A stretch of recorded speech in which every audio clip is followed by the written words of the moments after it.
CNG autorickshaw নিয়ে শহরে ঘুরে বেড়ায় তারা। সহযাত্রী হিসেবে নারীদের পেলে টার্গেট করে। এরপর আলাপ জমিয়ে কখনো 22 ক্যারেটের স্বর্ণবার, আবার কখনো স্বর্ণালংকার বিক্রির নামে হাতিয়ে নেয় টাকা। এরপর বাসায় ফিরে যখন ভুক্তভোগীরা প্রতারণার বিষয়টি টের পান, তখন আর করার কিছুই থাকে না। লজ্জায় কেউ আইনের আশ্রয় নেন না। তবে মাঝে মধ্যে এই প্রতারক চক্রের সদস্যরা ধরা পড়ে যান ভুক্তভোগীদের হাতে। তখন বের হয়ে আসে প্রতারণার বিষয়টি। সম্প্রতি এরকম প্রতারক চক্রের সন্ধান পেয়েছে সিলেট মহানগর পুলিশ জানায়, গত 6 ফেব্রুয়ারি সুনামগঞ্জের শাল্লা উপজেলার আনন্দপুর গ্রামের হরিমোহন রায়ের স্ত্রী জয়ন্তী রানী রায় ও তার মেয়ে পপি রানী রায় কুমারগাঁও বাস স্ট্যান্ড থেকে সিএনজি অটোরিকশা যোগে সিলেট নগরীর মির্জাজাঙ্গালস্থ তাদের বাসায় ফিরছিলেন। ওই সময় অটোরিকশাটিতে চালক ও যাত্রীবেশী প্রতারকরা বসা ছিল। রাস্তায় প্রতারক চক্রের সদস্য সুনামগঞ্জের দিরাই উপজেলার ভাটিপাড়া গ্রামের শমসুন নূরের ছেলে মুরাদ আহমদ জয়ন্তী রানীর সাথে গল্প শুরু করে। এক পর্যায়ে মুরাদ জানায় তার কাছে 22 ক্যারেটের একটি স্বর্ণবার আছে, কিন্তু বৈধ কাগজপত্র না থাকায় সে এটি বিক্রি করতে পারছে না। কথাবার্তার ফাঁকে সে জয়ন্তীকে তার ও মেয়ের পরনে থাকা স্বর্ণালংকার দিয়ে দিলে সে স্বর্ণবারটি দেওয়ার প্রলোভন দেখায়। জয়ন্তী লোভে পড়ে তার লক্ষাধিক টাকার স্বর্ণালংকার দিয়ে স্বর্ণবারটি নেন। বাসায় আসার পর টের পান প্রতারণার বিষয়টি, কিন্তু প্রতারক চক্রের ভাগ্য মন্দ ছিল।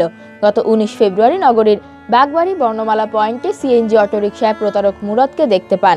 তখন 999-এ ফোন দিয়ে অটোরিকশাটি ধাওয়া করেন।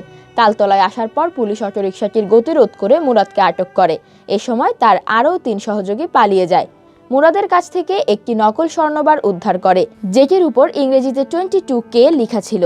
সিলেট মহানগর পুলিশ জানায়, অনুসন্ধানে ওই চক্রের আরও 3 সদস্যের নাম পাওয়া গেছে।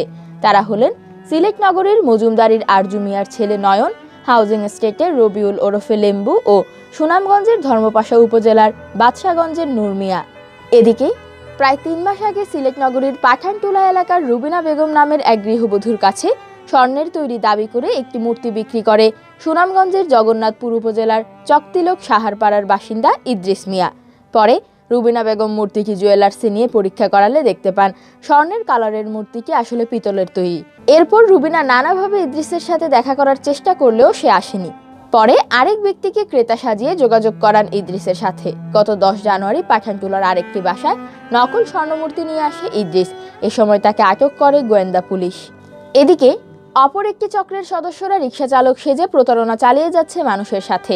ওই চক্রের সদস্যরা রিকশায় যাত্রী ওঠার পর তাদেরকে বলে সে কুড়িয়ে স্বর্ণের মতো কিছু একটা পেয়েছে। তখন সে স্বর্ণবার বা স্বর্ণালংকার বের করে দেখায় যাত্রীকে। স্বর্ণের মতো হুবহু স্বর্ণবার বা স্বর্ণালংকার দেখে যাত্রীও সায় দেন এটা আসল স্বর্ণ বলে। তখন সে ওই যাত্রীর কাছে নকল স্বর্ণকে বিক্রি করে টাকা নিয়ে পালিয়ে যায়। এরকম প্রতারণার ঘটনা সিলেট নগরীতে প্রায় প্রতিদিনই ঘটছে বলে জানা গেছে। স্বর্ণ প্রতারকদের ব্যাপারে সিলেট মহানগর পুলিশের অতিরিক্ত উপকমিশনার BM আশরাফুল্লাহ তাহের বলেন, যখনই পুলিশ এরকম কোনো প্রতারক চক্রের খবর পাচ্ছে তখনই অভিযান চালিয়ে আটক করছে। বিভিন্ন ঘটনার পর আটককৃতদের জিজ্ঞাসাবাদে ওই চক্রের যেসব সদস্যের নাম পাওয়া গেছে তাদেরকে গ্রেফতারে পুলিশ চেষ্টা চালাচ্ছে। তবে মানুষ সচেতন না হলে প্রতারণা নির্মূল করা যাবে না বলে মন্তব্য করেন তিনি।